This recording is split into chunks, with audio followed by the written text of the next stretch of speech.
जय हिंद दोस्तों। मूल अधिकार का इम्पोर्टेंट टॉपिक पूर्वावलोकन की सीरीज पीसीएस एआरओ आदि के लिए पहला क्वेश्चन बिना समय गवाए आपके स्क्रीन पर। आप चैनल पर विजिट करके बहुत कुछ की आप पोस्ट प्राप्त कर सकते हैं।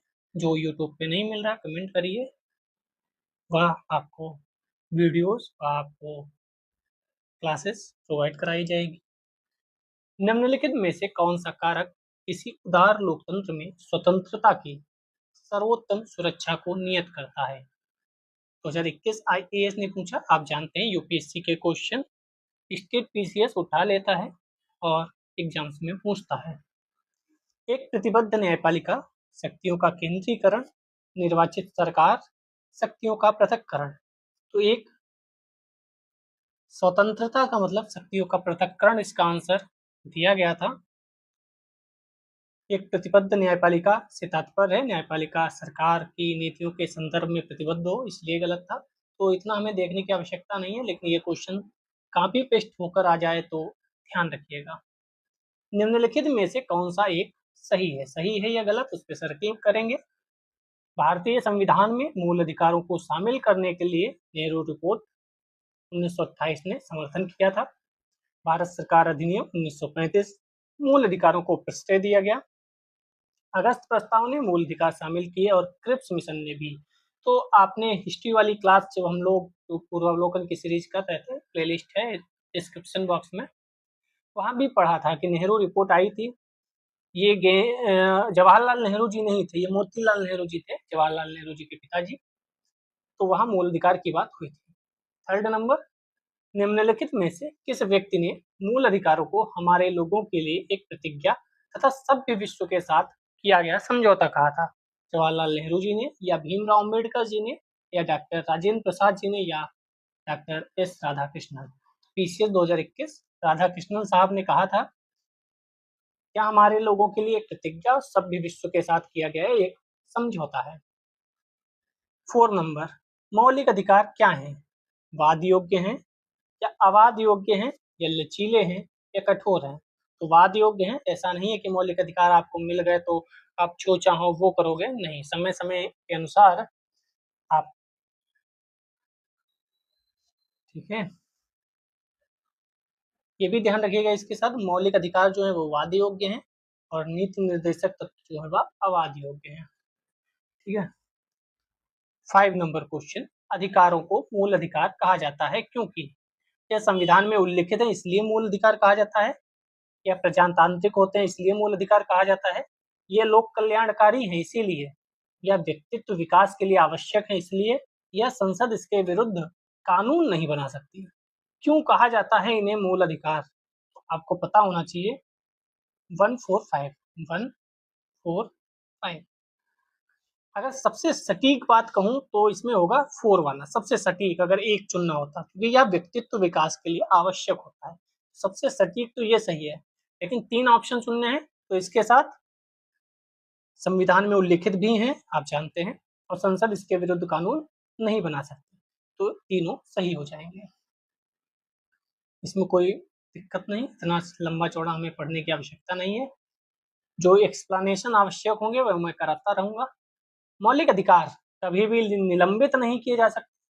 प्रधानमंत्री के निर्देशों से निलंबित हो सकते हैं, राष्ट्रपति की इच्छा पर निलंबित हो सकते हैं, आपातकालीन स्थिति में निलंबित किए जा सकते हैं। तो डी वाला सबसे सटीक है। आपातकालीन स्थिति में इन्हें निलंबित किया जा सकता है, लेकिन 2 ऐसे हैं जो कभी भी नहीं निलंबित होते, वह है 20 और 21। यहाँ लिखा नहीं है, आप याद कर लो। 358 359 में आपात की उद्घोषणा के प्रवर्तन की स्थिति में मूल अधिकार के निलंबन संबंधी प्रावधानों का वर्णन किया गया है। 358 359 याद रखिएगा, क्वेश्चन यहाँ से पूछा जा सकता है, क्योंकि 352 56 60 सबको पता ही है, तो यहाँ से क्वेश्चन बन सकता है। भारत में मौलिक अधिकारों के संबंध में निम्न वक्तव्यों पर विचार कीजिए। ये राज्यकृत के विरुद्ध एक गारंटी है, ये संविधान के भाग 3 में सूचीबद्ध है, सामाजिक आर्थिक राजनीतिक न्याय सुनिश्चित करते हैं, यह संयुक्त राज्य अमेरिका में अधिकारों के बिल की भांति नहीं है। तो हमारे यहाँ जो मौलिक अधिकार हैं राज्य के विरुद्ध एक गारंटी है, यस। संविधान के भाग 3 में है, हाँ ये भी सही है। 1 और 2 तो सही है, तो 1 और 2 सही है, उसके साथ 3 भी सही है। सामाजिक, आर्थिक, राजनीतिक न्याय सुनिश्चित करते हैं। सामाजिक, आप स्वतंत्रता की बात कर लो, समानता की बात कर लो।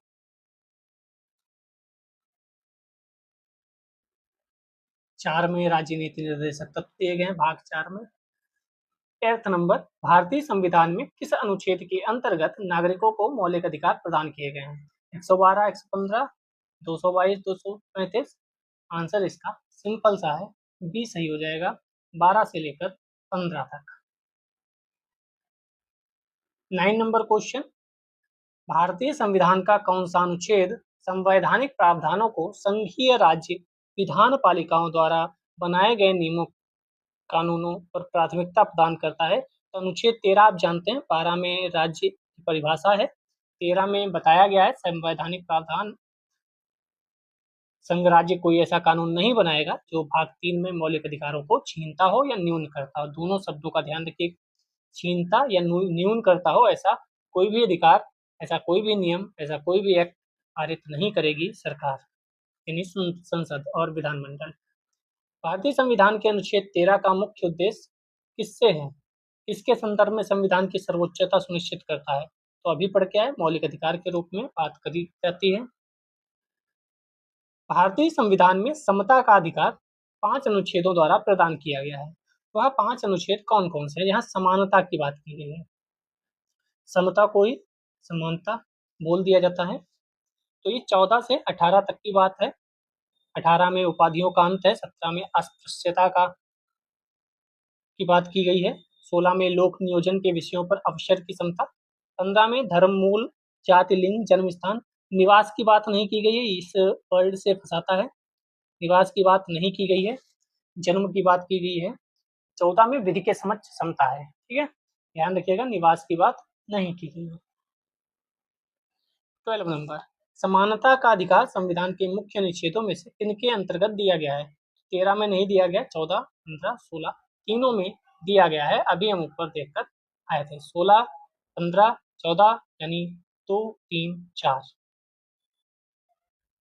13 नंबर क्वेश्चन, भारतीय संविधान के निम्नलिखित अनुच्छेदों में से कौन विधायन सत्ता पर पूर्ण नियंत्रण लगाता है? तो पूर्ण नियंत्रण अगर कोई लगाता है तो वह अनुच्छेद 14। ये बढ़िया क्वेश्चन है, रिपीट किया जा सकता है।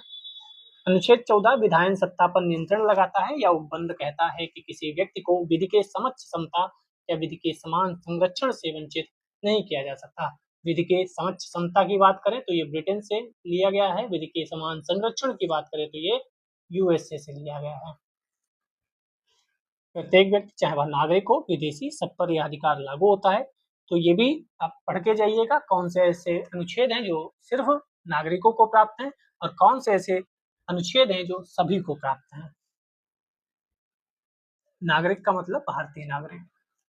14 नंबर, निम्नलिखित में से भारत के संविधान का कौन सा अनुच्छेद कानून के समक्ष समानता से संबंधित है? समानता की बात अनुच्छेद 14 में की गई है। 15 कानून के समक्ष समानता की बात है, तो कानून के समक्ष समानता या कानून का समान संरक्षण, इन दोनों की जब बात आएगी तो हम 14 को टिक करेंगे।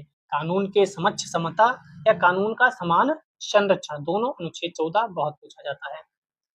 आईएएस 2021 कानून को लागू करने के मामले में कोई विधान जो किसी कार्यपालक अथवा प्रशासनिक अधिकारी को अनिर्देशित, अनियंत्रित विवेकाधिकार देता है, वह संविधान के निम्नलिखित अनुच्छेदों में से किसका उल्लंघन करता है? तो अभी पढ़कर आ रहे हैं 14, 14, 14।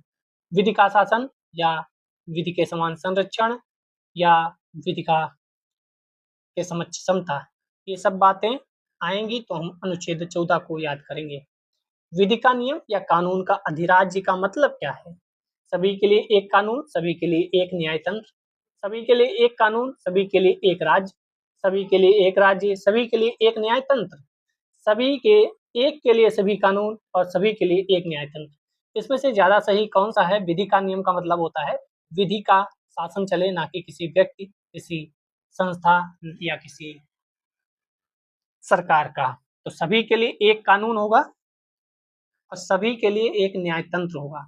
अगर मैंने कोई गुनाह किया है, सेम गुनाह आपने किया है, तो हम भी उसी तरीके से कोर्ट में जाएंगे, आप भी उसी तरीके से कोर्ट जाएंगे, हम पर भी उन्हीं धाराओं में चीजें होंगी, आप पर भी उन्हीं धाराओं में चीजें होंगी, हम पर भी उतनी ही वर्ष का पेनल्टी सजा लगेगी, आपको भी उतनी ही वर्ष की पेनल्टी सजा लगेगी। लेकिन आप जानते हैं भारतीय संविधान में हर जगह युक्त युक्त निर्बंधन टाइप का शब्द है, लिमिटेशंस हर जगह हैं। अब मान लो मैं दिव्यांग व्यक्ति हूँ, आप ठीक व्यक्ति हैं, तो वहां पर न्यायाधीश महोदय कुछ चीजें कर सकते हैं, या मैंने जो गुनाह किया वो अपने बचाने के लिए, अपने आप को सुरक्षित करने के लिए, अपनी जान बचाने के लिए किया था, आपने जो गुनाह किया वो उस इंटेंशन से ही किया था। तो यहाँ पर भी चीजें चेंज हो सकती हैं, हो सकता है मुझे कम सजा मिले, आपको ज्यादा सजा मिले। तो अगर वहाँ पे कोई अलग टाइप की सिचुएशन है, समान हम आप नहीं हैं, हमारा कुछ और है, आपका कुछ और है, तो कानून बदल जाएंगे, तो चीजें बदल जाएंगी। हो सकता है एक वृद्ध व्यक्ति जो खड़ा भी ना हो पा रहा हो, उसे कुर्सी दे दी जा सकती है, लेकिन आप वहाँ पर ये नहीं कहेंगे यहाँ समानता नहीं है, क्योंकि वहाँ पर चीजें अलग हो जाती हैं। जिस तरीके से आप देखते हैं सीढ़ी बनी होती है कहीं जाने के लिए, साथ में एक ऐसा होता है जो फिसलने वाला होता है, जिसके पैरों में दिक्कत है वह उस पर कुर्सी पर बैठ के और उससे जा सकता है। तो ये सब जो चीजें हैं वह अलग टाइप की बात होती है, लेकिन बाकी समान न्याय, समान न्याय तंत्र, समान कानून, सब कुछ सेम रहता है। कई बार, चलिए छोड़िए। 18 नंबर, धर्म आदि के आधार पर विभेद का प्रतिषेध। भारत के संविधान का अनुच्छेद 15 एक मूल अधिकार है जिसे इसके अधीन वर्गीकृत किया जाएगा। धर्म की स्वतंत्रता का अधिकार, शोषण के विरुद्ध अधिकार, तो धर्म तो अलग है, शोषण अलग है, सांस्कृतिक अलग है, समता का अधिकार यहाँ पर बात होगी, समता या समानता का अधिकार। 19 नंबर, मद्रास राज्य बनाम दुराई राजन 1951 के मुकदमे में भारतीय सर्वोच्च न्यायालय के निर्णय के परिणाम स्वरूप निम्नलिखित में से किस मौलिक अधिकार को संशोधित किया गया? 1951 देश के आजादी के संविधान बनने के तुरंत बाद की कहानी है। तो इस केस को याद रखिएगा, दो चार केस हैं जो बहुत महत्वपूर्ण हैं। इसमें बी वाली घटना जो है वह सही है, भेदभाव के विरुद्ध अधिकार। इसको पढ़ लेते हैं, इम्पोर्टेंट है। मद्रास राज्य बनाम चंपकम दोराई राजन 1991 के मुकदमे में माननीय सर्वोच्च न्यायालय के निर्णय के परिणाम स्वरूप भेदभाव के विरुद्ध अधिकार अनुच्छेद 15 को संशोधित किया गया। इसमें संविधान का पहला ही संशोधन था, उसकी धारा 2 जो थी वह अनुच्छेद 15(4) जोड़ा गया, अनुच्छेद 15(4). इसके तहत क्या था कि सामाजिक शैक्षणिक दृष्टि से पिछड़े वर्गों की उन्नति के लिए या अनुसूचित जातियों, अनुसूचित जनजातियों के लिए राज्य द्वारा विशेष उपबंध कर सकने हेतु प्रावधान किया गया था। तो ये केस किससे संबंधित, ये ध्यान रखिएगा, भेदभाव के विरुद्ध अधिकार। जैसे मैंने बोला कि भेदभाव वहां पर हो सकता है कि मैं पैरों में मेरे दिक्कत है और मैं कह रहा हूँ कि मेरे पास ऐसी सुविधा नहीं है कि मैं जीने से चढ़ पाऊँ, सीढ़ी से चढ़ पाऊँ, मेरे लिए वो अलग से जो सरकने वाली वो होती है ना, तो उसको शब्द नहीं याद आ रहा, उसको बना दिया जाता है। ठीक है, उस पर कुर्सी से, वो कुर्सी कौन सी होती है, उस पर बैठ के एक आदमी लिया जा सकता है। वहां पर आप ये नहीं कहोगे कि भेदभाव आपके साथ हो रहा है। ठीक है। 20 नंबर क्वेश्चन, संविधान के अनुच्छेद के अंतर्गत शिक्षण संस्थाओं में, जिसमें गैर सरकारी, गैर अनुदान प्राप्त भी सम्मिलित हैं, पिछड़ों, अनुसूचित जाति जनजाति हेतु आरक्षण की सुविधा प्रदान की गई है। तो ये अनुच्छेद 15(5) है। 15 ओपन करके भी पढ़ लीजिएगा, 16 ओपन करके पढ़ लीजिएगा, 19 ओपन करके पढ़ लीजिएगा।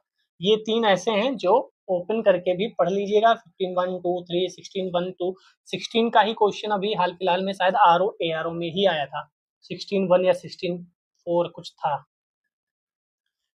21 नंबर क्वेश्चन, संविधान के किन अनुच्छेदों के अनुसार ओबीसी को आरक्षण के प्रावधान किए गए हैं?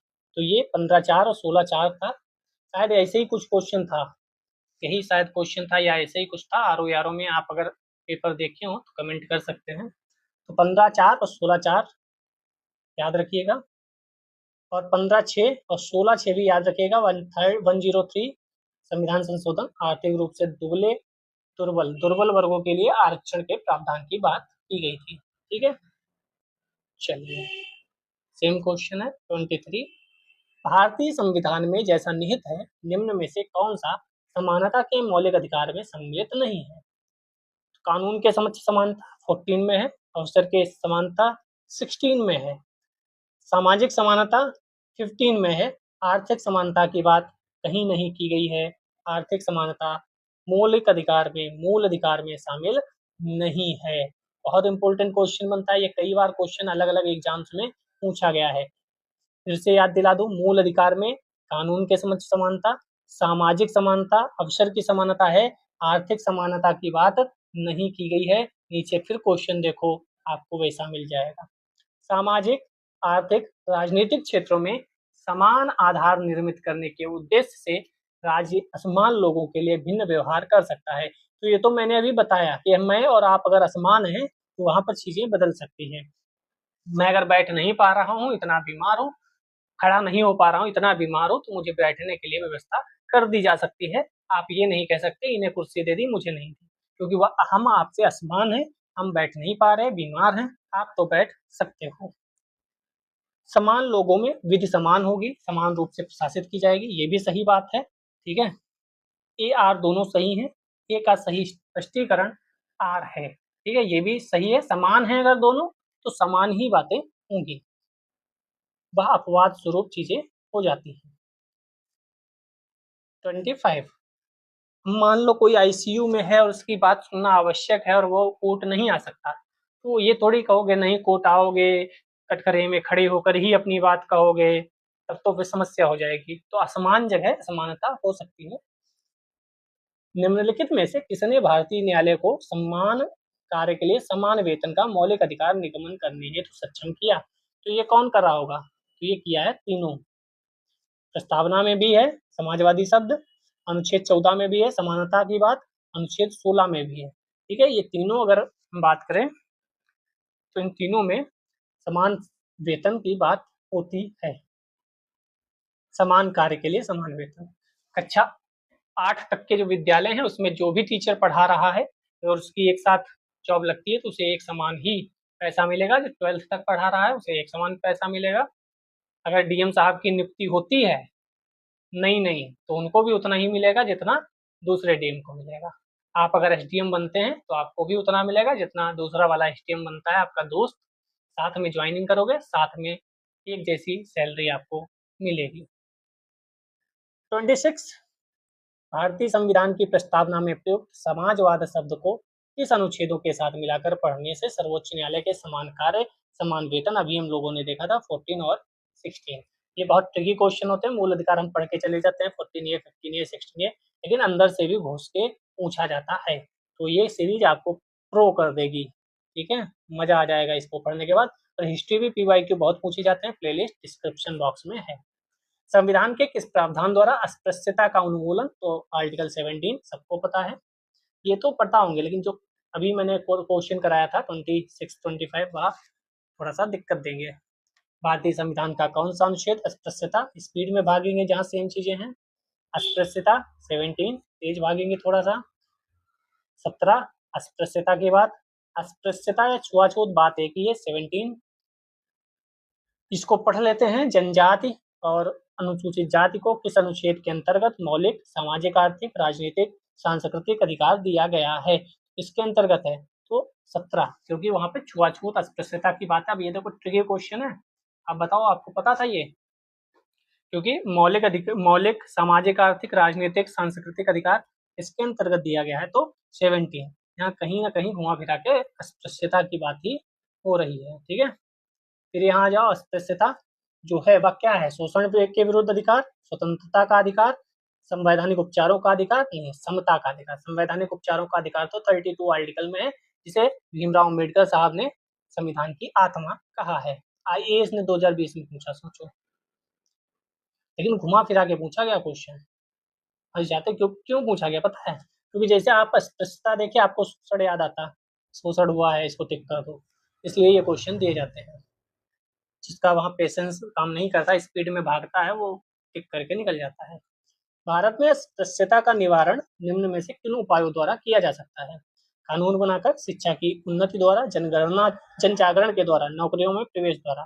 तो नौकरियों में प्रवेश को छोड़कर बाकी सब सही है, क्योंकि नौकरियों में प्रवेश दिलाकर अस्पृश्यता खत्म हो जाएगी ऐसा जरूरी थोड़ी है।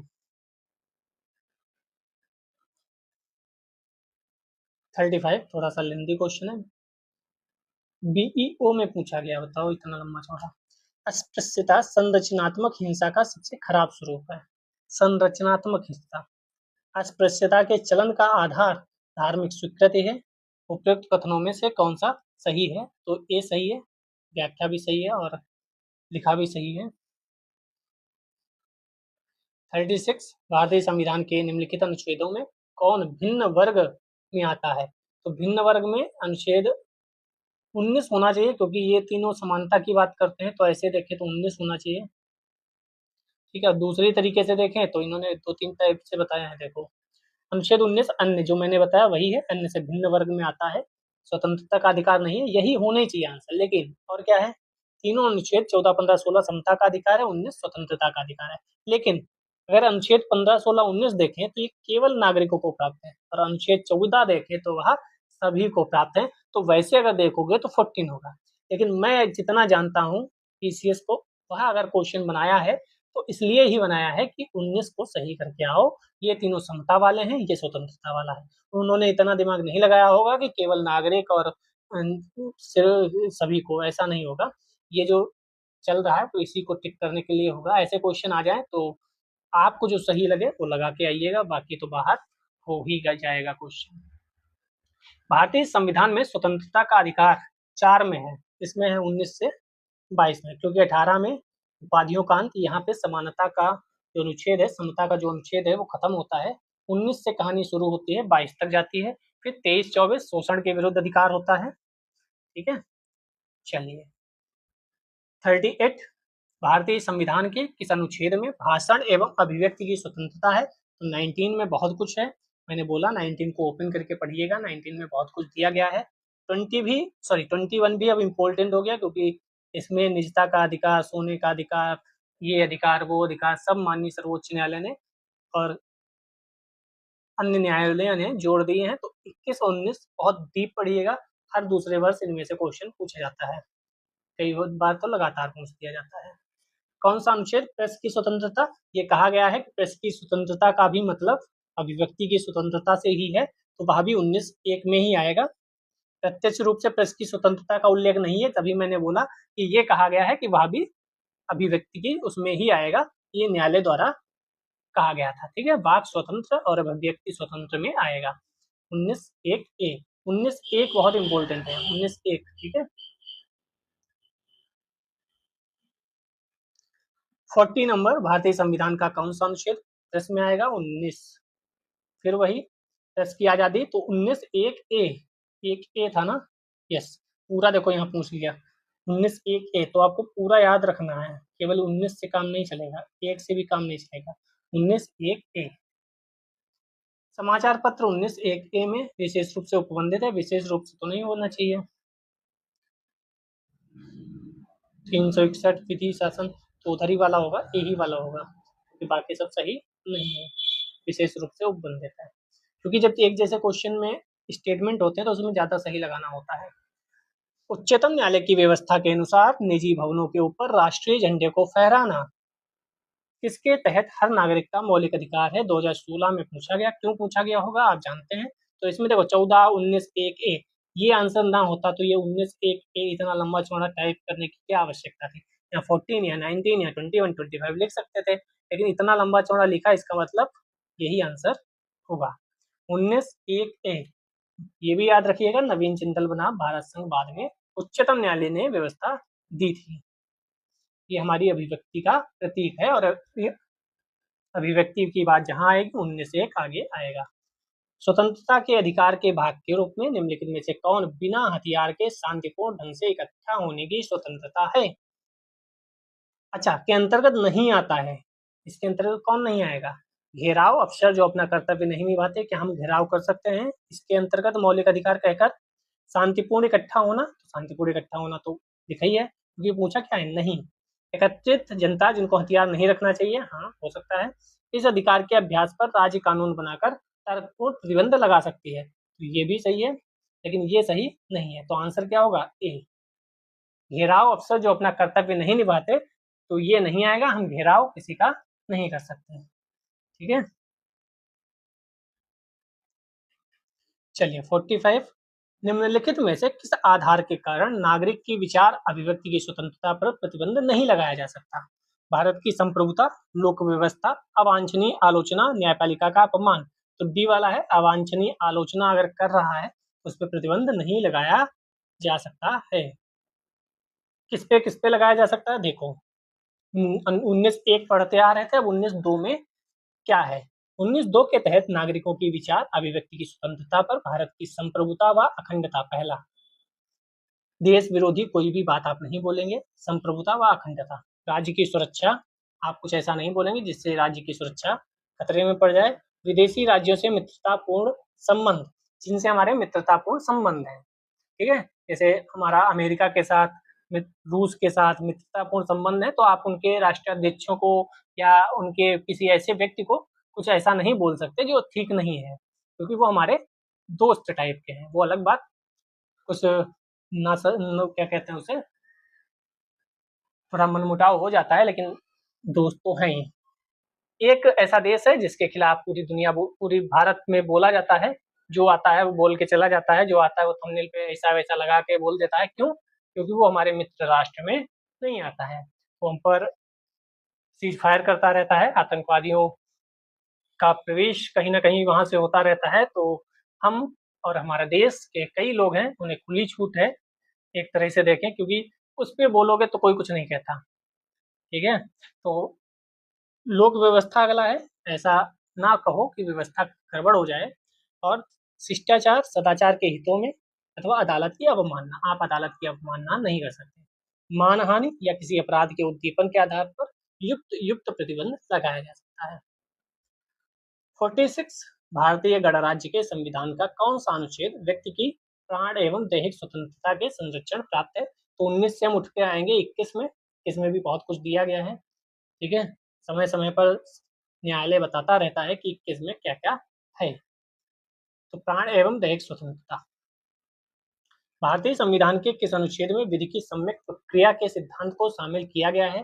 तो 21 में ही है, अनुच्छेद 21 में प्रयुक्त विधि द्वारा स्थापित प्रक्रिया पदावली को उसी अर्थ में प्रयुक्त किया गया है जिस अर्थ में अमेरिकन संविधान में सम्यक विधि प्रक्रिया शब्दावली का प्रयोग किया गया है। इम्पोर्टेंट है। 48, भारतीय संविधान का कौन सा अनुच्छेद व्यक्ति के विदेश यात्रा के अधिकार को संरक्षण प्रदान करता है? तो यहाँ पर पहले तो ध्यान देने वाली बात क्या है कि आपके प्यारे, भारत में अगर यात्रा करनी है तो दूसरा अनुच्छेद है, और अगर विदेश यात्रा करनी है तो दूसरा अनुच्छेद है। तो अगर भारत की यात्रा की बात करेंगे तो आर्टिकल 21 की बात करनी पड़ेगी। क्यों? आइए देखते हैं। याद रखिए, सतवंत सिंह बनाम असिस्टेंट पासपोर्ट ऑफिसर, नई दिल्ली, तथा मेनका गांधी बनाम भारत संघ, दो केस ऐसे हुए जहां इस तरीके का मामला आया। के मामलों में यह अभी निर्धारित किया गया कि अनुच्छेद 21 में प्रयुक्त, अनुच्छेद 21 में जो लिखा है दैहिक स्वतंत्रता, इस शब्दावली में संचरण का अर्थात इच्छा अनुसार कभी भी कहीं भी जाने का अधिकार आता है, जिसमें विदेश भ्रमण भी शामिल है। ठीक है, तो दैहिक स्वतंत्रता की जो शब्दावली है उसको बताया गया, उसके अंतर्गत है कहीं भी यानी विदेश यात्रा जाने का। विदेश यात्रा सीधे सीधे आर्टिकल 21 में नहीं लिखा है, ये ध्यान रखिएगा। समय समय पर सर्वोच्च न्यायालय बताता रहता है कि संविधान में किस शब्द का क्या मतलब होता है और किस बात का क्या मतलब होता है।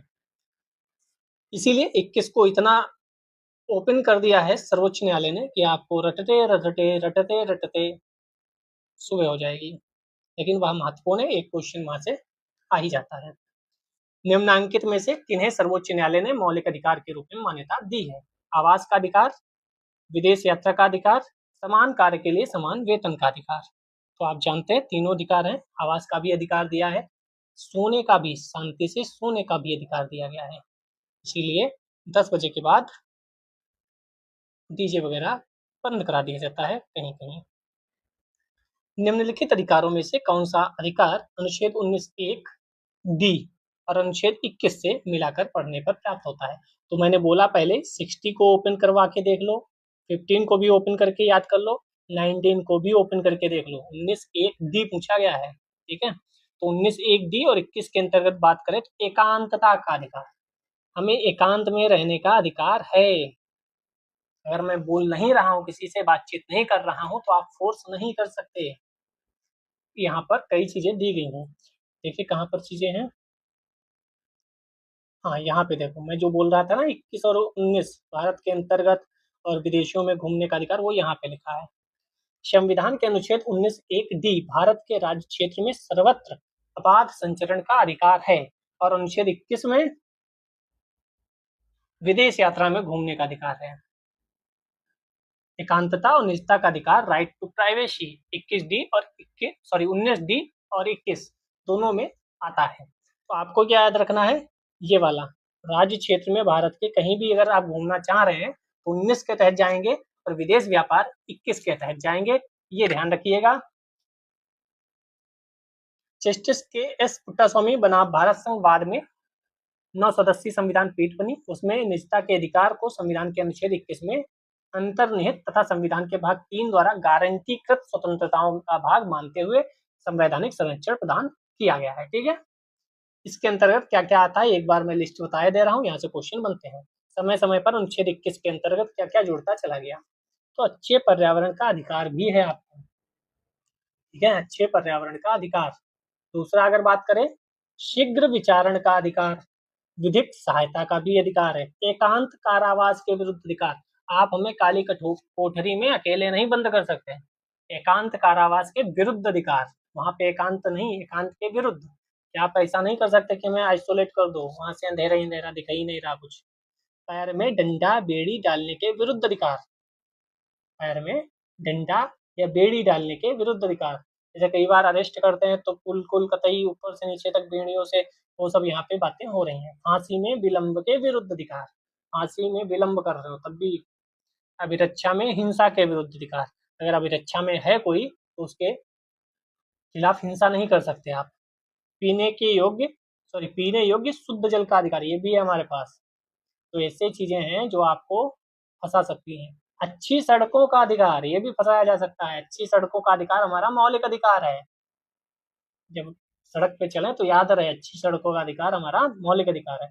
प्रतिष्ठा का अधिकार, कोई हमारी भावनाओं को ठेस ना पहुंचाए, कोई हमारी इज्जत का खिलवाड़ ना करे, हमारी प्रतिष्ठा का अधिकार है। इसीलिए हम मानहानि का मुकदमा कर सकते हैं कि अगर आपने हमारी प्रतिष्ठा को कुछ किया तो। एक चिकित्सक द्वारा घायल को चिकित्सीय सहायता, ये भी है, चिकित्सक को घायल है कोई तो उसे चिकित्सीय सहायता दो। कार्यस्थल पर महिलाओं के लैंगिक उत्पीड़न के विरुद्ध अधिकार भी इसके अंतर्गत शामिल होता है। 12, 11, 9, 8, 6, ये कुछ ऐसी हैं जो आपको फंसाया जा सकता है यहाँ पर। तो अब तो हमने देख लिया निजता का अधिकार किसके अंतर्गत आएगा, अनुच्छेद 14, अनुच्छेद 17, अनुच्छेद 21 के तहत आएगा। भारत के संविधान के किस अनुच्छेद के अंतर्गत निजता का अधिकार संरक्षित है, तो अभी देख कर आए अनुच्छेद 21। अब 21 पे बहुत क्वेश्चन बने हैं, यहाँ भी देख लो 21 ही होगा। अपनी पसंद, हाँ ये वाला, अपनी पसंद के व्यक्ति से विवाह करने के किसी व्यक्ति के अधिकार को कौन संरक्षण देता है, तो 21। हम उससे ही शादी करेंगे जिसको हम पसंद करते हैं, जीवन साथी चुनने का अधिकार। लेकिन ये बात ध्यान रखिएगा, माँ बाप से अच्छा कोई नहीं होता। 1% माँ बाप भले खराब हो, शादी तो माँ बाप के आशीर्वाद के साथ ही होनी चाहिए। आप जब किसी लड़के को मना सकती हो, आपका लड़का नहीं, आपका पार्टनर आपको मना सकता है, तो माँ बाप को भी मनाया जा ही सकता है, ठीक है। क्योंकि मजा तभी है जब सब साथ हो। निम्नलिखित में से कौन संविधान के अनुच्छेद 21 के दायरे में नहीं आता, तो 21 के दायरे में कौन नहीं आता, अभी पढ़ के आए थे। चिकित्सक द्वारा घायल को चिकित्सीय सहायता, कार्यस्थल पर महिलाओं का लैंगिक उत्पीड़न, पानी की गुणवत्ता, मृत्युदंड। तो मृत्युदंड नहीं आता, सिंपल सा है, बाकी तीनों तो पढ़ के आए थे हम लोग, ठीक है।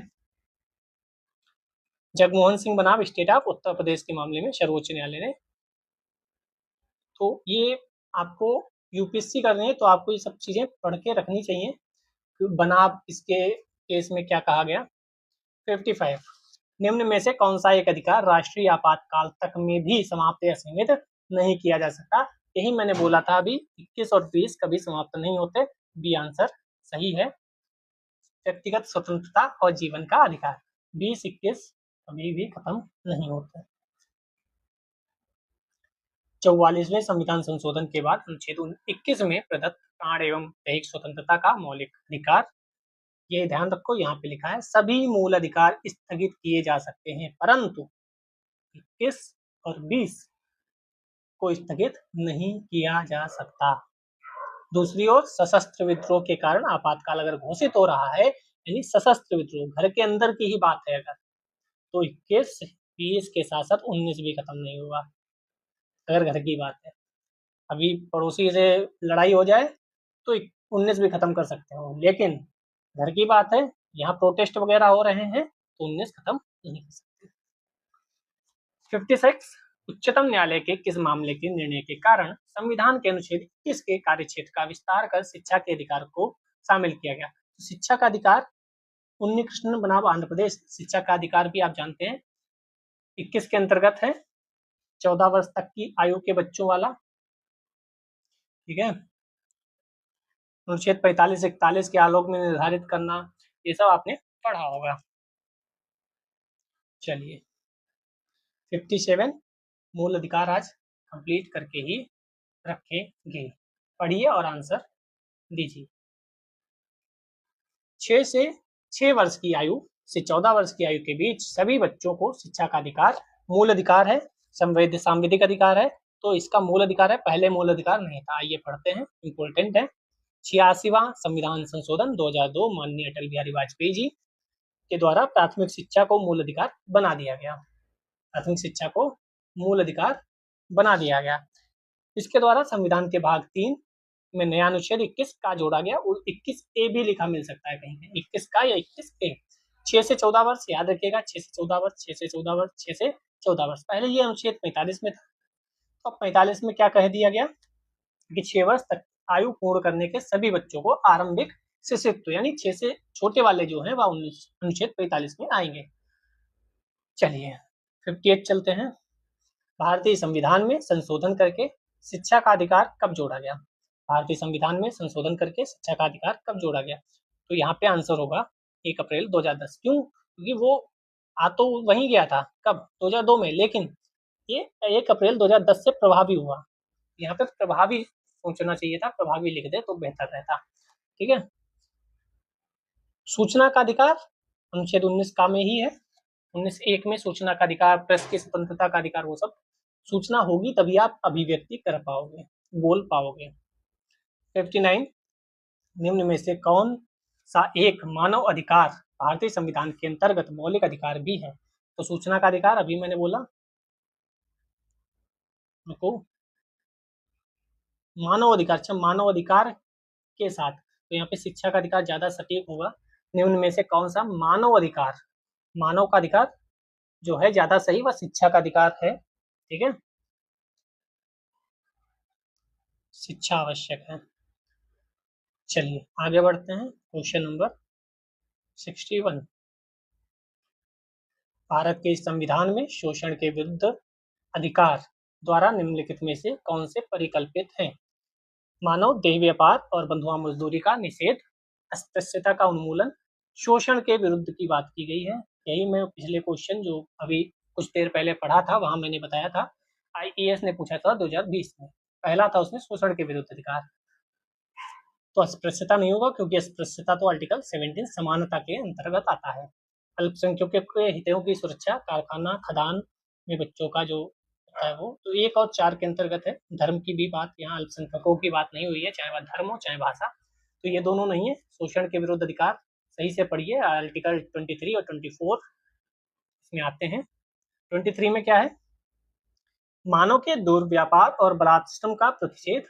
जब हम एक रिपोर्ट पढ़ते हैं कि हर दिन कई लड़कियां हैं जो गायब हो जाती हैं, तो याद आता है कि कहीं ना कहीं अनुच्छेद 23 कहीं उल्लंघन तो नहीं हो रहा। 24 में क्या है? कारखानों आदि में बालकों के नियोजन का प्रतिषेध। बालकों का मतलब यहाँ बालिकाओं भी है, तो ये मत सोचिएगा सिर्फ लड़कों की बात कही जा रही है। भारतीय संविधान का कौन सा अनुच्छेद बच्चों के शोषण के विरुद्ध मौलिक अधिकार से संबंधित है? शोषण के विरुद्ध की बात होगी तो कहाँ आएंगे हम? 23, 22 और 23 में आएंगे। सॉरी, अच्छा 23 तो वो है, सॉरी सॉरी सॉरी, गलती हो जाती है, मानव ही है हम भी। 24 में है, क्योंकि इसमें तो बलात् श्रम और मानव का दुर्व्यापार ये सब हमने पढ़ा था ना, दुर्व्यापार बलात् श्रम 24 में है जो अभी पढ़ा। चलिए 63 पे चलते हैं। भारत के संविधान का अनुच्छेद 24 जोखिमपूर्ण कार्यों से संबंधित कारखानों में बालकों के नियोजन का निषेध करता है। पूर्ण, युक्त या निषेध? क्या पूर्ण निषेध, कोई युक्त यहाँ नहीं, यहाँ कोई काम है तो करा लो, नहीं, पूर्ण रूप से प्रतिबंध, मतलब पूर्ण रूप से प्रतिबंध। फॉलो कितना होता है? 64 भारत के संविधान के अंतर्गत कौन सा अनुच्छेद कारखानों में बालक, तो अभी देख के आए अनुच्छेद 24 था। मूल अधिकारों से संबंधित फिर वही बालक वाला, तो सी 24 होगा। आईसीसीपीआर के अनुच्छेद द्वारा बाल अधिकार को सुरक्षित किया गया है, तो बाल अधिकार को सुरक्षित वही 24। ठीक है, आगे बढ़ते। संविधान का कौन सा अनुच्छेद दोष सिद्धि के संबंधों में अभिव्यक्ति को दोहरे दंड एवं स्व अभिशंसन से संरक्षण प्रदान करता है? तो दोहरे दंड, एक बार सजा मिल गई तो दोबारा नहीं मिलेगी, अनुच्छेद 20 में कहा गया है। ठीक है, एक बार अगर सजा मिल गई तो दोबारा उस कार्य के लिए तो नहीं मिलेगी। और दूसरा क्या है? स्व अभिशंसन, हमसे खुद नहीं आप उगलवा सकते कि भाई ये खुद कह रहा है इसने चोरी की इसलिए सजा दी जाए। ठीक है, तो 20(3) में क्या है? किसी अपराध के लिए अभियुक्त किसी व्यक्ति को स्वयं अपने विरुद्ध साक्षी होने के लिए बाध्य नहीं कर सकता। कि तुम स्वयं कहो कि हाँ मैंने ऐसा कार्य किया, उस अधिकार स्वरूप मुझे जेल हो जाएगी कि मैंने खुद के विरुद्ध गवाही दी, ये सब नहीं होगा। 20(2) में कहा गया है अपराध के लिए एक बार अगर सजा मिल गई तो दोबारा नहीं मिलेगी। 68 किसी अपराध के अभियुक्त को स्वयं अपने विरुद्ध गवाह बनने के लिए, तो 20(3) में है, बहुत इंपॉर्टेंट है, ये भी ध्यान रखिएगा। तो कहोगे पुलिस उगलवाती तो है, हाँ तो वो इसलिए उगलवाती है कि उन्हें ये श्योर हो जाए कि हाँ आपने गलती की, अब वो सबूत ढूंढेंगे। समझ में आया? वो इस आधार पे नहीं जाएंगे कि हाँ सर इसने कबूल कर लिया तो इसे सजा सुना दो, नहीं, वो तुमसे ये श्योरिटी मांगते हैं कि हाँ तुमने अगर किया तो उन्हें ये पता है, अब हमें बस सबूत ढूंढना है। पहले तो उन्हें यही पता करना होता है कि भाई इसने किया भी है कि मैंने दूसरे को तो नहीं पकड़ लिया। शक शक होता है ना, पहले शक यकीन में बदले, इसलिए पूछते हैं। अगर तुमने कह दिया हाँ भाई हमने किया है तो फिर वो सबूत ढूंढते हैं। सबूत पेश करना आवश्यक है। किसी व्यक्ति को एक ही अपराध के लिए एक बार से अधिक, तो वही 20 में लिखा हुआ है, कोई दिक्कत नहीं। बंदी बनाया गया व्यक्ति मौलिक अधिकारों की रक्षा किस अनुच्छेद में है? तो ये भी 22 में है, 20, 21, 22। बंदी बनाए गए व्यक्ति के मौलिक अधिकारों की रक्षा किस अनुच्छेद में है? 22 में है। अगर किसी को गिरफ्तार किया गया है तो गिरफ्तारी के कारण उसे अवगत कराएं, अभिरक्षा में निरुद्ध नहीं रखा जाएगा। तुझ के विधि व्यवसायी यानी वकील आप कर सकते हैं, उससे परामर्श करने के लिए आप रोक नहीं सकते। तो गिरफ्तारी और निरोध में गिरफ्तारी की बात होगी तो 22 आपको याद आना चाहिए। 71 कौन सा सुमेलित नहीं है? बढ़िया क्वेश्चन पूछा झारखंड ने। 22(1) स्वयं की पसंद के अधिवक्ता द्वारा प्रतिरक्षा का अधिकार। अगर हमें कोई अरेस्ट कर रहा है तो हम अपने वकील से बात करेंगे। आप मूवी में देखते होंगे बड़े लोग जो हैं वह कहते हैं मुझे अपने वकील से बात करने दीजिए। आपको किसी ना किसी को बताना भी होता है, सिर्फ उसको पकड़ के उठा के लाद नहीं ले गए, आपको घर वालों को इन्फॉर्म करना होता है हम इसे ले जा रहे हैं। तो 22(4), तो इसमें जो सही नहीं है 22(2) है, विधि द्वारा उन परिस्थितियों का निर्धारण कर सकेगी जिसके अंतर्गत 3 माह से अधिक निरुद्ध किया जा सकता है, ये सही नहीं है, बाकी तीनों सही हैं। 72 प्रत्यक्ष बंदीकरण अधिनियम के अंतर्गत एक व्यक्ति बिना मुकदमा कितने दिन, तो अभी पढ़ के आए 3 माह। फिर आ जाओ प्रिवेंटिव डिटेंशन के अंतर्गत एक व्यक्ति को बिना मुकदमा चलाए कितने दिन, 3 माह तक। तो ऐसे भी क्वेश्चन आते हैं, हम सिर्फ 21, 22, 23, 24 पढ़ के चले जाते हैं, क्वेश्चन यहाँ से आ जाता है और गलत हो जाता है। 74 भारत के संदर्भ में निम्नलिखित कथनों पर विचार कीजिए। जब एक कैदी पर्याप्त आधार प्रस्तुत करता है तो ऐसे कैदी को पैरोल मना नहीं का मामला बन जाता है। तो पैरोल नहीं दी जाती अगर आधार प्रस्तुत कर दे तो। पैरोल मना नहीं का मतलब समझते हैं, कैदी को पैरोल पर छोड़ने के लिए राज्य सरकारों को अपने नियम हैं। तो बी तो सही है, केवल 2, पहला गलत है। आईएएस में दिया गया। अब कोई आतंकवादी है वो आधार प्रस्तुत कर दे तो ऐसा थोड़ी है उसे रिहा कर दिया जाएगा, और भी फैक्टर देखे जाते हैं ना। कैदी को दंडादेश के निलंबन के साथ रिहा करने की प्रणाली है पैरोल, क्योंकि आप जानते हैं कई लोग पैरोल पे बाहर आते हैं। रिहाई के समानता कैदी के व्यवहार के आधार पर अवधि तो सशर्त अधिकारों के, तो वही है, मतलब ठीक है, बहुत सी चीजें देखी जाती हैं।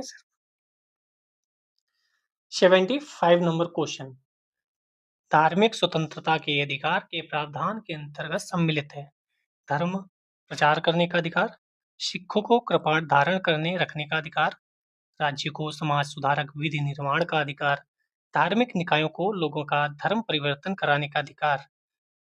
तो इसमें से धर्म परिवर्तन को अगर हम छोड़ दें तो बाकी सभी अधिकार शामिल हैं। ठीक है, धार्मिक स्वतंत्रता के मौलिक अधिकार के प्रावधानों के अंतर्गत धर्म प्रचार करने का अधिकार, राज्यों का समाज सुधारक विधि निर्माण का अधिकार 25 में है। ठीक है, सिखों को कृपाण धारण करने रखने का अधिकार है, धर्म परिवर्तन का अधिकार नहीं है। ठीक है, संविधान के किस अनुच्छेद के अंतर्गत, संविधान के किस अनुच्छेद के अंतर्गत सिखों द्वारा कृपाण धारण करने का धार्मिक स्वतंत्रता का अंग माना जाता है? तो अभी पढ़कर आए हम लोग अनुच्छेद 25 में। ठीक है, 77 नंबर क्वेश्चन देख लेते हैं। भारतीय संविधान के अनुच्छेद 25 का संबंध किससे है? समानता का अधिकार, संपत्ति के अधिकार से, या फिर धर्म की स्वतंत्रता से, या अल्पसंख्यकों की सुरक्षा से? तो अभी पढ़कर आए, धर्म की स्वतंत्रता से है। 78, भारतीय संविधान के अनुच्छेद 25 में प्रयुक्त हिंदू शब्द किसे कहते हैं? बौद्ध, पारसी, जैन, सिख। तो पारसियों को छोड़ दें, नहीं पूछा था इसीलिए पारसियों को छोड़ दें, दो बाकी सब हिंदुओं शब्द में प्रयुक्त होते हैं। ये अभी बड़ा इंपॉर्टेंट क्वेश्चन है। 25(2) में कहा गया है हिंदू शब्द मतलब बौद्ध, जैन, सिख भी इसमें शामिल होंगे, पारसी शामिल नहीं है। 79, संविधान के अनुच्छेद 25 के अनुसार धर्म स्वातंत्र का अधिकार इसके अधीन नहीं है। नहीं है पूछा गया है, तो ये मानववाद के अधीन नहीं है। लोक व्यवस्था, सदाचार, स्वास्थ्य, ये तीनों बात कही गई है, इसके अधीन है। ठीक है, 80 नंबर, अनुच्छेद 26 की बात है, धार्मिक कार्यों के प्रबंध की स्वतंत्रता पर क्या प्रतिबंध लगाया गया है? क्या प्रतिबंध है? तो इसमें डी वाला सही है। 1 लोक व्यवस्था, 4 सदाचार, 5 स्वास्थ्य। लोक व्यवस्था गड़बड़ हो रही है, सदाचार और स्वास्थ्य गड़बड़ हो रहा है, तो उससे चीजें रोकी जा सकती हैं। कोरोना का समय याद करें। कौन सा सही सुमेलित नहीं है? 23 में मानव दुर्व्यापार बलात्श्रम का प्रतिबंध है। 24 में कारखानों आदि में बालकों के नियोजन का प्रतिषेध है। 26 धार्मिक कार्यों के प्रबंध की स्वतंत्रता है। 29 नहीं, शिक्षण संस्थानों की स्थापना, प्रशासन, अल्पसंख्यक वर्गों का अधिकार, ये 29 में नहीं है। ठीक है, 30 में, अनुच्छेद 30 में। 82 पे चलते हैं, कौन सा सही सुमेलित नहीं है? नहीं है पर सर्किल अवश्य किया करिए, वरना आता हुआ क्वेश्चन भी गलत हो सकता है। मानव के दुर्व्यापार बलात् 23 में है। अल्पसंख्यक वर्गों के हितों का संरक्षण 29 में है। संवैधानिक उपचार 32 में है। शिक्षण संस्थानों की स्थापना अभी देख कर आए 30 में है, ना कि 31 में। ठीक है, 83 पे चलते हैं। भारतीय संविधान का कौन सा अनुच्छेद अल्पसंख्यकों को अपनी मनपसंद शिक्षण संस्थानों को स्थापित करना अभी देख कर आए थे? अनुच्छेद 33 नहीं, अनुच्छेद 30। 33 बोला तो आपको ये भी लगना चाहिए कि गलत है। अगर नहीं लग रहा तो आपका मस्तिष्क जो है वह कहीं और विचरण कर रहा है, उसे बुलाकर लाइए और यहाँ क्लास में बिठाइए। भारतीय संविधान के निम्नलिखित में से किस अनुच्छेद में यह व्यवस्था की गई है कि सभी अल्पसंख्यकों को अपनी रुचि की शिक्षण संस्थानों की स्थापना? घुमा फिरा के क्वेश्चन पूछे जाते हैं, 30 30 30। घुमा फिरा के पूछे तो समझ जाना कि बेटा मुझे आता है, इतना उल्लू मत समझो। में 85 पे चलते हैं। नीचे दो कथन दिए गए हैं, कथन ए कारण आर।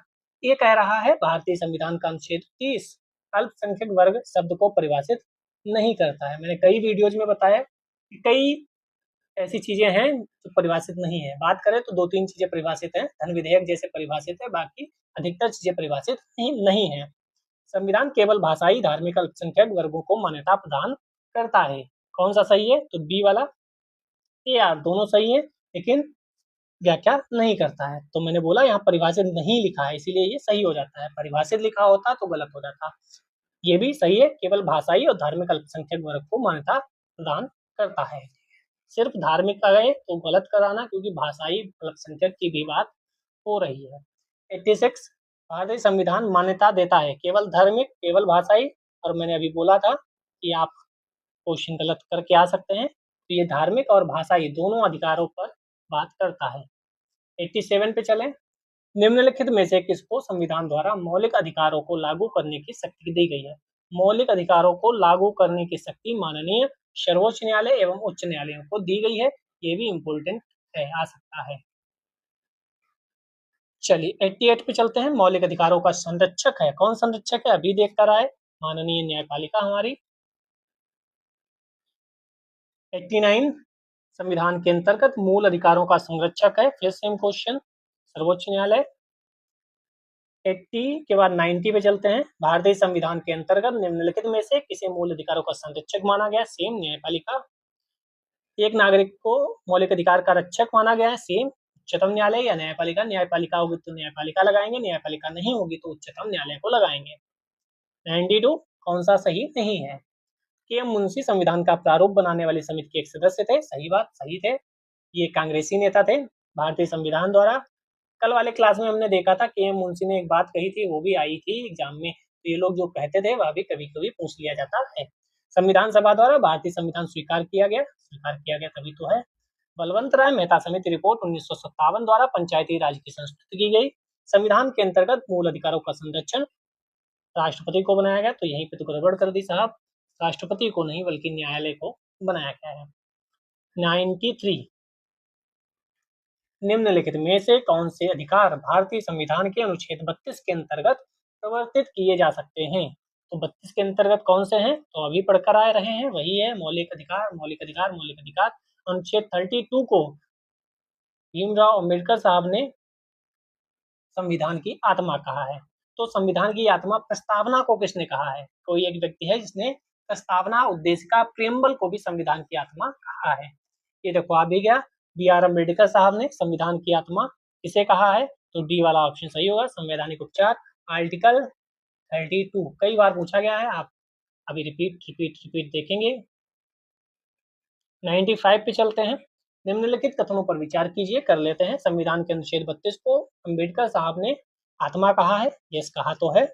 32 मौलिक अधिकारों के अतिक्रमण के विरुद्ध प्रभावी उपचार का व्यवधान करता है, नहीं प्रावधान करता है, इसलिए सही भी है और व्याख्या भी कर रहा है, स्पष्टीकरण दे रहा है, इसीलिए संविधान की आत्मा कहा गया था। भारत के संविधान के किस अनुच्छेद के अंतर्गत भारत का उच्चतम न्यायालय नागरिकों के मूल अधिकारों के प्रवर्तन के विभिन्न रिट जारी कर सकता है? तो रिट वही जारी कर सकता है जहां संरक्षण मिलता है, अनुच्छेद 32। चलिए 97 पे चलते हैं। किस एक प्रलेख को किसी व्यक्ति की स्वतंत्रता का महानतम रक्षक माना जाता है? परमादेश, बंदी, तो बंदी प्रत्यक्षीकरण, हार्बियस कॉर्पस सबसे इम्पोर्टेंट है, इंग्लिश में कहीं लिखा ही होगा, इंग्लिश में याद रखना, इंग्लिश में भी कई बार दे दिया जाता है। तो 5 प्रकार की रिट हैं, ठीक है। आर्टिकल 32 के अंतर्गत बंदी प्रत्यक्षीकरण, परम आदेश, प्रतिषेध, उत्प्रेषण, अधिकार परीक्षा कई बार पूछी जाती हैं, ठीक है, आगे आता रहेगा, हम बताते रहेंगे। 98 व्यक्तिगत स्वतंत्रता के लिए उच्च न्यायालय निम्नलिखित में से किस रिट को जारी कर सकता है? व्यक्तिगत स्वतंत्रता, तो बंदी प्रत्यक्षीकरण सबसे इंपोर्टेंट, बंदी प्रत्यक्षीकरण ही है, इसे इंग्लिश में हर्बियस हेबियस कॉर्पस कहते हैं। इंग्लिश में भी आ सकता है, तो इंग्लिश के वर्ड भी याद रखिए रिट में, मैं बोल रहा हूँ हेबियस कॉर्पस, ठीक है, मेंडमस, ये सब इंग्लिश में याद रखिएगा। देखो यहाँ पे दे भी दिया रिट, व्यक्तिगत स्वतंत्रता के अधिकार के लिए निम्नलिखित में से कौन सी रिट याचिका दायर की जा सकती है? देखो मैंडमस, हर्बियस कॉर्पस, को वारंटो, सर्टियोरेरी। अब आप देखो हिंदी में दिए ही नहीं, कर लो। तो हर्बियस कॉर्पस, बार बार मैं बोल रहा हूँ, सबसे इंपोर्टेंट हर्बियस कॉर्पस है। व्यक्तिगत स्वतंत्रता की बात सुमेलित कीजिए, क्या सुमेलित करना है ये, ठीक है, यहाँ पढ़ लेते हैं, यहीं से क्वेश्चन पूछे जाते हैं। बंदी प्रत्यक्षीकरण का मतलब प्रत्यक्षकरण, प्रत्यक्ष मतलब सामने लाओ, हमें शरीर चाहिए तो सीधे सीधे हो गया, तो कहने का मतलब है फिर हमारे सामने लाओ, बंदी को प्रत्यक्ष हमारे सामने लाओ। परम आदेश, परम आदेश का मतलब ये होता है आदेश देना, हम आदेश देते हैं। क्या आदेश देते हैं? तो प्रतिषेध अधीनस्थ न्यायालय, जो अधीनस्थ न्यायालय होते हैं, अधीनस्थ न्यायालय का लेख जो है प्रतिषेध कहलाता है। ठीक है, उत्प्रेषण पूर्णतया सूचित कीजिए। आपने सही से सूचित नहीं किया है, पूर्णतया सूचित कीजिए। ये किस में आएगा? ये आएगा उत्प्रेषण में। ठीक है, अधिकार परीक्षा, इसका मतलब है किस अधिकार से आपने ऐसा किया, तो वो आएगा अधिकार परीक्षा में। 101 कौन सा सही सुमेलित नहीं है? बंदी प्रत्यक्षीकरण, परम आदेश, प्रतिषेध, अधिकार परीक्षा। बंदी प्रत्यक्षीकरण to have the body of, देखो इंग्लिश में पूछा गया, 2019 यूपी में है, तभी मैं कहता हूँ हिंदी नहीं, इंग्लिश भी कभी कभार पढ़ लेनी चाहिए। प्रतिषेध, प्रतिषेध गलत है, टू बी सर्टिफाइड नहीं है। बंदी प्रत्यक्षीकरण to have the body of, हमारे सामने लाओ। परम आदेश, हम आदेश देते, तो आदेश कमांड के रूप में आपने पढ़ा होगा। अधिकार परीक्षा, बाय व्हाट अथॉरिटी, किस अधिकार से, किस अथॉरिटी से आपने ये निर्णय लिया। टू बी सर्टिफाइड, तो प्रेषण की बात होती है, ना कि प्रतिषेध की। प्रतिषेध रिट के लिए सही नहीं है। 102 अगर आपको स्पीड तेज लगे तो इधर ऑप्शन होता है, जाकर आप सही कर सकते हैं, क्योंकि बहुत ज़्यादा क्वेश्चन थे इसीलिए थोड़ा स्पीड में चलना पड़ा। बाकी आप कई प्लेलिस्ट हैं, अपने हिसाब से जाकर चेक कर सकते हैं, क्या पता आपकी मेहनत का फल मिले और आपको आपके मतलब की चीज मिल जाए फ्री ऑफ कॉस्ट। निम्नलिखित संवैधानिक उपचारों में से किसे पोस्टमार्टम भी कहा जाता है? तो पोस्टमार्टम भी उपयुक्त में से एक से अधिक। उत्प्रेषण रिट में उच्च न्यायालय, उच्चतम न्यायालय, अधीनस्थ न्यायालय द्वारा दिए गए निर्णय की पुनः परीक्षा करते हैं। यह कार्य एक तरह का पोस्टमार्टम है। उत्प्रेषण दिया है क्या? हाँ दिया है, ये देखो।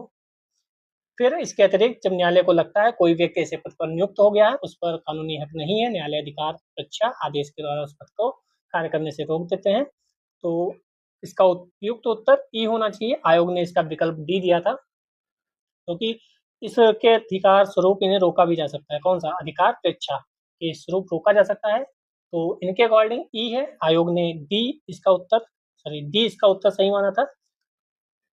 आयोग ने डी उसका उत्तर सही माना था। इनके हिसाब से दोनों होने चाहिए, इसलिए एक से अधिक। हालांकि ऐसे क्वेश्चन आते हैं तो चीजें वहां आपको बैठे होते हैं तो बहुत कम दिमाग लगता है कि क्या सही क्या गलत। ठीक है, तभी इतने क्वेश्चन सही होने चाहिए कि दो चार क्वेश्चन ऊपर नीचे हैं, गलत सही है तो फर्क नहीं पड़ना चाहिए। ठीक है, तो ऐसी तैयारी करो कि कट ऑफ अगर 5 की है तो हमारे 8 नंबर हों, हमें टेंशन नहीं है भाई वो गलत है हो गया, वो ऐसे हो गया, वो फंस गया, नहीं। एक ऐसी याचिका जो न्यायपालिका द्वारा जारी की जाती है, जिसमें कार्यपालिका से कहा जाता है ऐसा कार्य करे जो उसे शक्तियों के अंतर्गत करना चाहिए। कौन सी रिट होती है? तो रिट होती है मैंडमस। मैंडमस मतलब परम आदेश, आदेश देते हैं कि आप ऐसा काम करिए टाइप। 104 जब सर्वोच्च न्यायालय किसी व्यक्ति अथवा संस्था को उसके दायित्व के निर्वहन हेतु क्या लेख जारी करता है, तो वही आदेश देता है, लेख जारी करता है, ऐसे काम के लिए कहता है। ये देखो इतना लंबा चौड़ा क्वेश्चन है। 105 16/2 29/2 30/1 31/1। तो अब इसको देख लेते हैं। 16/2 में क्या बात होगी? किसी भी व्यक्ति को कानून के अधिकार के सिवा उसकी संपत्ति से वंचित नहीं किया जा सकता। किसी भी व्यक्ति के साथ उसके वंश, धर्म, जाति, इसकी बात हो रही है। तो 16/2 वंश, धर्म, जाति के आधार पर सार्वजनिक नियुक्ति के मामले में भेदभाव नहीं किया जा सकता, यही होना चाहिए। 29 की बात अल्पसंख्यकों की बात होगी। हाँ 29 की बात अल्पसंख्यकों की बात होगी।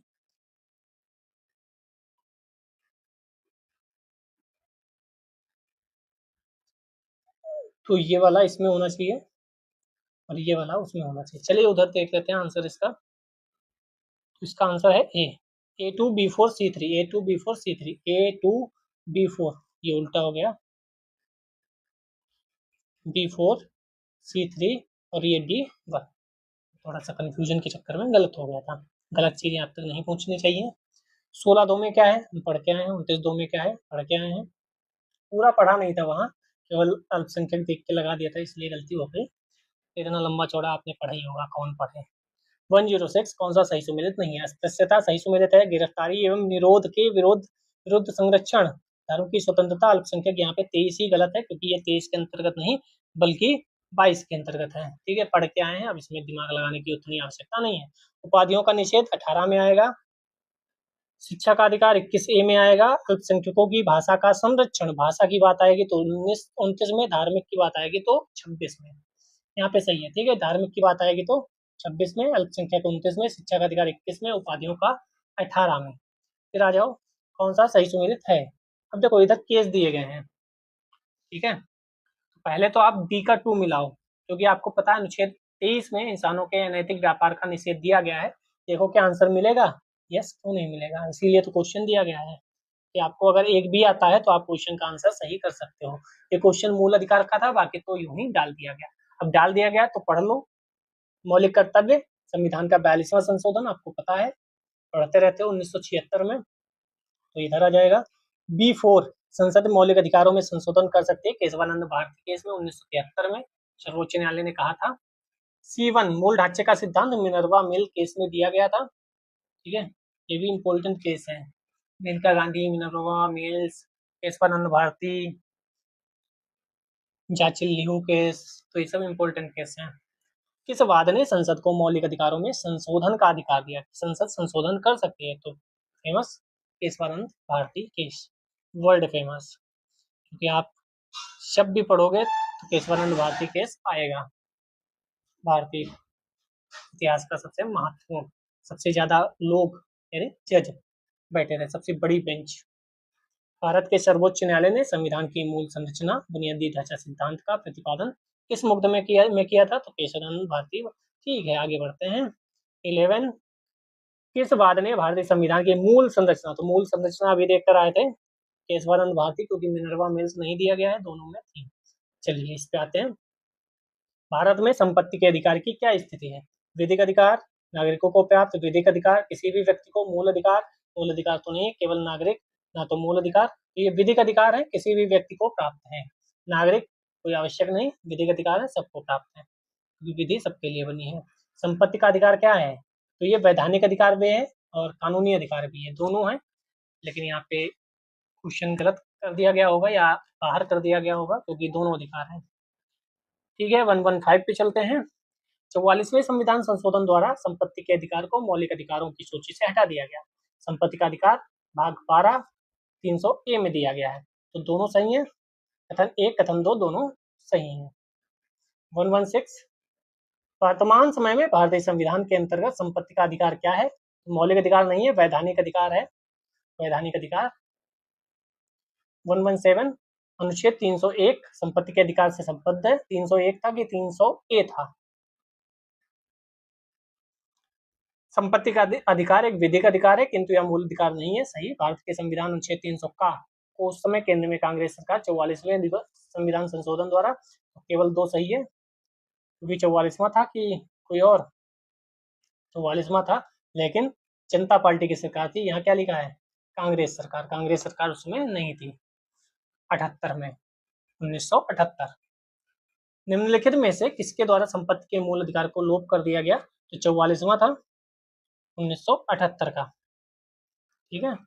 कांग्रेस की सरकार नहीं थी, मोरारजी देसाई जनता पार्टी के शासन में प्रधानमंत्री थे। 119 कब समाप्त किया गया, तो फिर वही 44वां 1978, फिर वही कब समाप्त किया गया, 44वां 1978, फिर वही कब समाप्त किया गया, 44वां संविधान, फिर वही संपत्ति का अधिकार जो सेम है, उसमें टाइम वेस्ट नहीं करते हैं। संपत्ति का अधिकार 44वां। मौलिक अधिकार कौन सा नहीं है, तो संपत्ति का अधिकार, अब मौलिक अधिकार नहीं बचा है। कौन सा अधिकार भारतीय संविधान में नागरिकों को नहीं दिया गया है, तो संपत्ति का अधिकार सिर्फ नागरिकों को नहीं दिया गया है। अच्छा मूल अधिकार, सॉरी मूल अधिकार, तो संपत्ति का अधिकार मूल अधिकार नहीं है। चलिए स्पीड में, क्योंकि सेम क्वेश्चन रिपीट हो रहे हैं। 127, कौन सा अधिकार प्रदान नहीं करता, भारतीय संविधान निम्न में से कौन सा अधिकार प्रदान नहीं करता। यहाँ मूल अधिकार की बात नहीं है, संविधान की बात है। तो संविधान कौन सा अधिकार नहीं प्रदान करता है, तो समान आवास का अधिकार प्रदान नहीं करता है। सबको समान आवास मिले, सबको 2 मंजिला मकान मिले, ऐसा कुछ नहीं है, ठीक है। 128, कौन सा मूल अधिकार संविधान में नागरिकों को नहीं दिया गया है। देखो कितने क्वेश्चन आए। सूचना का अधिकार, भारतीय संविधान में सूचना का अधिकार नहीं है, ये सर्वोच्च न्यायालय ने कहा था, ठीक है। किसी भी भाग में बसने का अधिकार, लिंग समानता, सब कुछ है, क्योंकि यहाँ सर्वोच्च न्यायालय ने अपने निर्णय में कहा था कि अभिव्यक्ति की स्वतंत्रता के अंतर्गत सूचना का अधिकार है, संविधान में उल्लेखित नहीं है। मैं होता तो यही क्वेश्चन पूछता और सबका बैंड बज जाता। ठीक है, सूचना का अधिकार संविधान में नहीं है। चलिए ये भी कर लें, कर लो। किसी को राष्ट्रगीत गाने के लिए बाध्य नहीं किया जा सकता, क्योंकि क्यों नहीं किया जा सकता? वाक स्वातंत्र अभिव्यक्ति स्वातंत्र के अधिकार का उल्लंघन होगा। हमें बोलने के अधिकार में चुप रहने का भी अधिकार है। अंतःकरण की और धर्म के अबाध रूप से आचरण प्रचार करने की स्वतंत्रता के अधिकार का उल्लंघन होगा। राष्ट्रगीत गाने के लिए किसी को बाध्य करने वाला कोई विधिक उपबंध नहीं है। यहाँ ध्यान रखिएगा, राष्ट्रगीत की बात है, राष्ट्रगान की बात नहीं है। कौन सा सही होगा? सी सही होगा। 1 2 3 तीनों सही। कौन सा? बिजोई इमैनुअल बनाम केरल राज्य के बाद में सर्वोच्च न्यायालय ने निर्णय दिया राष्ट्रगीत गाने के लिए बाध्य नहीं किया जा सकता, उसका धार्मिक विश्वास करने की अनुमति नहीं देता है। राष्ट्रगीत गाने के लिए बाध्य करना वाक स्वातंत्र का उल्लंघन है। न्यायालय ने निर्णय दिया ऐसा कोई कानून नहीं है जिसके अधीन उन्हें राष्ट्रगीत गाने के लिए बाध्य किया जा सके। बाकी मैं कुछ नहीं बोलूंगा, आगे बढ़ूंगा 130 नंबर पे, क्योंकि क्वेश्चन ज्यादा है।